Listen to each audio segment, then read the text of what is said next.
नमस्कार दोस्तों, आप सभी का स्वागत है हमारे चैनल अननोन लैंड्स में। इस चैनल पर आप देखेंगे अनसुनी और अनदेखी जगहों की कहानियाँ। तो आज सबसे पहले हम आपको बताएंगे भारत की एक ऐसी जगह के बारे में जहाँ सुबह 4:30 पर ही सूर्य के दर्शन हो जाते हैं।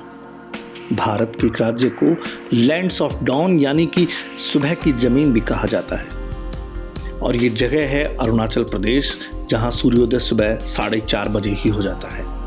यहां तक कि यहां और गुजरात के बीच 2 घंटों का टाइम जोन भी बदला हुआ है। कुछ समय पहले अरुणाचल प्रदेश के लिए अलग से टाइम जोन बनाने की भी मांग हुई थी। अरुणाचल प्रदेश के बारे में वैसे तो बहुत कुछ खास है, लेकिन अगर आप टूरिस्ट स्पॉट की बात करें तो ये जगह बहुत ही खास है। इसे भारत का फिनलैंड कहा जा सकता है, क्योंकि सर्दियों में इस राज्य का ज्यादातर हिस्सा बर्फ से ढक जाता है। ये खूबसूरत वादियों वाला राज्य आपके लिए कुछ नई जानकारियां और नया उत्साह अपने अंदर समेटे है। तो चलिए अब हम आपको दिखाते हैं इस खूबसूरत राज्य की कुछ खूबसूरतियां। इस एक राज्य में बोली जाती हैं लगभग 30 भाषाएं। ये भारत का ऐसा राज्य है जो भाषा के मामले में सबसे ज़्यादा खास है। यहाँ बांचो, तागिन, डाफिया जैसी 30 भाषाएं बोली जाती हैं, पर आपको जानकर हैरानी होगी कि यहाँ की आधिकारिक भाषा अंग्रेज़ी है। यहाँ पर कुछ लोग चीनी भाषा भी बोलते हैं, क्योंकि इस राज्य की सीमा चीन से जुड़ी हुई है। इस राज्य में 1603 किलोमीटर लंबी अंतर्राष्ट्रीय बॉर्डर है। ये बॉर्डर चीन, म्यांमार और भूटान से जुड़ी हुई है।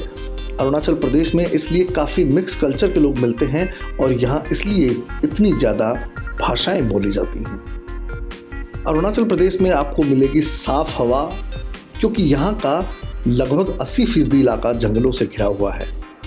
इसके साथ ही सर्दियों में ये इलाका बर्फ़ से घिर जाता है। तो ऐसे में अगर आपको लगे कि आप साफ हवा के लिए कहाँ जाना चाहेंगे, तो अरुणाचल आपके लिए एक मुफीद जगह होगी। अरुणाचल प्रदेश का सबसे लोकप्रिय टूरिस्ट डेस्टिनेशन तवांग है। यहाँ लगभग 400 साल पुरानी तवांग मोनेस्ट्री है। ये दुनिया की दूसरी सबसे बड़ी मोनेस्ट्री है। इस मठ का मुख्य आकर्षण यहाँ स्थित भगवान बुद्ध की 28 फीट ऊंची प्रतिमा और प्रभावशाली 3 मंजिला सदन है। मठ में एक विशाल पुस्तकालय भी है, जिसमें प्राचीन पुस्तक और पांडुलिपियों का बेहतरीन संकलन है।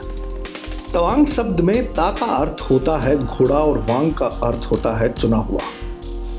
पौराणिक कथाओं के अनुसार इस स्थान का चुनाव मेरांग लामा लोड्रे ग्याम्त्सो के घोड़े ने किया था। मेरांग लामा एक मठ बनाने के लिए किसी उपयुक्त स्थान की तलाश कर रहे थे। उन्हें ऐसी कोई जगह नहीं मिली, जिससे उन्होंने दिव्य शक्ति के मार्गदर्शन प्राप्त करने के लिए प्रार्थना करने का निर्णय लिया। प्रार्थना के बाद जब उन्होंने आंख खोली तो पाया कि उनका घोड़ा वहां पर नहीं है। वे तत्काल अपना घोड़ा ढूंढने लगे। काफी परेशान होने के बाद उन्होंने अपने घोड़े को एक पहाड़ की चोटी पर पाया, और इसी चोटी पर तवांग मठ का निर्माण किया गया और नामकरण भी किया गया। अगर तवांग की कला की बात करें तो तवांग की मोनपा जनजाति कला के क्षेत्र में बहुत ही ज्ञान और रुचि रखती है।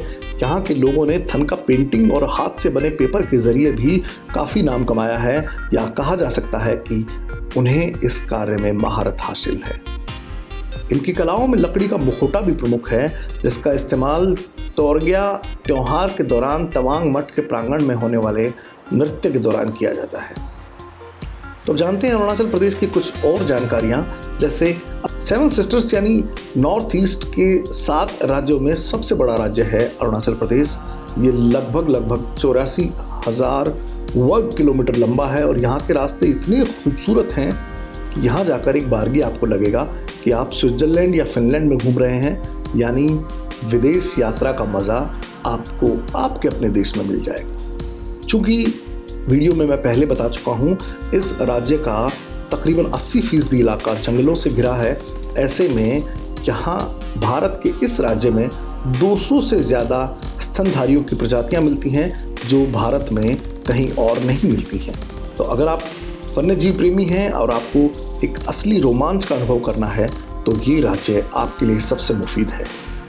क्योंकि यहाँ बहुत सारी प्रजातियाँ हैं और स्तनधारियों और वन्य जीवों को सुरक्षित भी रखना है, बड़ा जंगल है जिसे बचाना है, तो उसके लिए यहाँ सिर्फ विदेशी टूरिस्ट नहीं बल्कि यहाँ के कई इलाकों में भारतीय टूरिस्ट को भी एक इनर लाइन परमिट लेना होता है, जैसा कि लद्दाख के हिस्से में भी लेना होता है। इस इनर लाइन परमिट के बाद ही भारतीय टूरिस्ट वहाँ जा सकता है और इस परमिट के ज़रिए इस बात की जानकारी रखी जाती है कि कितने टूरिस्ट आए, कब एंटर किया और कब वो वहाँ से बाहर निकले। जनजातियों की बहुतायतता अरुणाचल प्रदेश में पाई जाती है। यहाँ मुख्यतः 26 जातियाँ हैं और उसके साथ 100 से ज़्यादा छोटी जनजातियाँ भी शामिल हैं। तो आप इस जानकारी को जानकर समझ तो गए होंगे कि ये प्रदेश अपने आप में कितना अनूठा है, जहाँ लगभग 100 के करीब अलग अलग जनजातियाँ एक ही राज्य में आपको मिलती हैं। अरुणाचल प्रदेश में जब आप जाएंगे तो सबसे ख़ास बात यहाँ है, यहाँ न केवल बौद्ध मठ आपको मिलेंगे बल्कि यहाँ जो मंदिर आपको मिलेंगे उनमें से कुछ तो सदियों पुराने हैं। कुछ मंदिर यहाँ पे 10वीं सदी के माने जाते हैं और लोक कथा के अनुसार द्वारका नगरी जाते समय कृष्ण और रुक्मणी यहाँ से होकर भी गुजरे थे। तो दोस्तों, अननोन लैंड्स का ये एपिसोड आपको कैसा लगा और तवांग के बारे में और अरुणाचल के बारे में अन्य जानकारियाँ आपको कमेंट सेक्शन बॉक्स में मिलेंगी।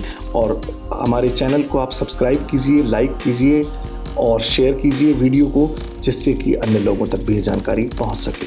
बहुत बहुत धन्यवाद, आभार आपका।